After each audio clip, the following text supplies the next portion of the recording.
Je me souviens des plans de ville et d'une carte de la région dans le calendrier des postes. Je me souviens de la dernière scène du dernier des Mohicans. Je me souviens, à propos d'un moteur qui ne tournait pas rond, il ratatouille.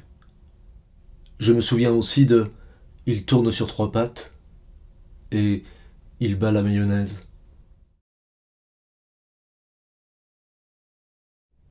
Je me souviens de l'inauguration de l'Intermarché.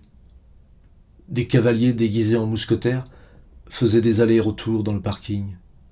Je me souviens d'avoir gagné un cendrier à cette occasion. Je n'avais pas 10 ans, j'étais heureux d'avoir pu parler dans le micro de l'animateur. Je me souviens de la Micheline qui reliait Angers à Cholet.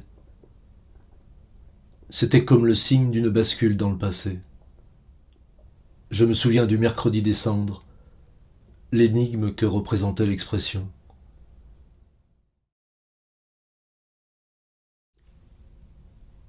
Je me souviens, à l'adolescence, avoir pris l'habitude de répondre, quand on m'interrogeait sur mon futur métier, clochard. Je me souviens d'une fille qui croyait qu'on apprenait à écrire à la fac de lettres.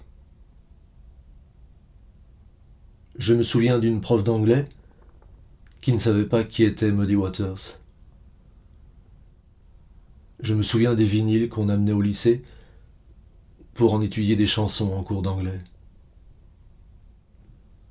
Je me souviens du premier jour en seconde.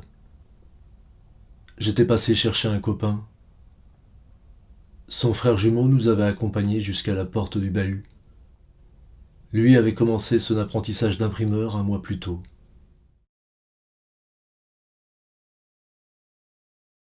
Je me souviens des mercredis et des samedis après-midi passés à regarder la télé.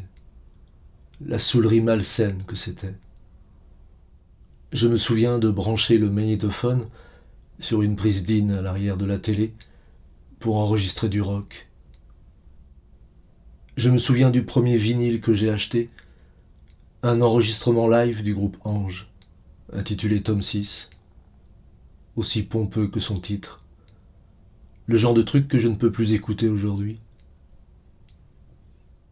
Je me souviens du temps où on disait que bientôt, on ne trouverait plus de platine pour les vinyles.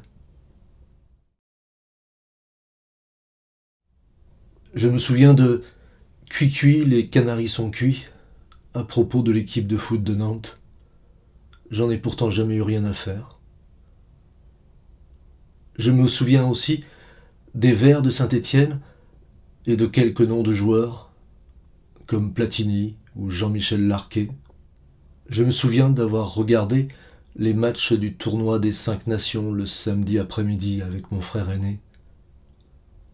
C'était comme tenter de combler le creux du temps. Je me souviens de ma grand-mère qui regardait la messe à la télé.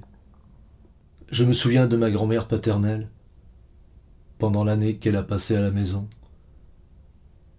Elle aimait faire des pronostics pour le tiercé, mais elle ne jouait jamais.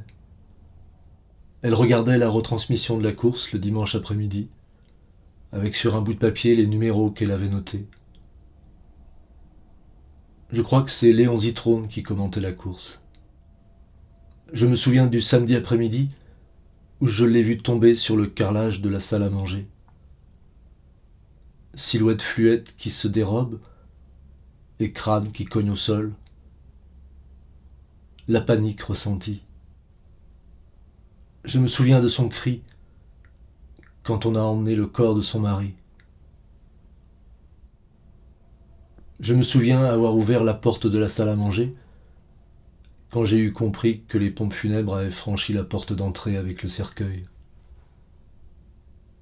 Là, je l'ai vu au milieu du couloir, en chemise de nuit, ses longs cheveux descendant jusqu'aux fesses, toutes de cris et de larmes dans les bras de sa sœur.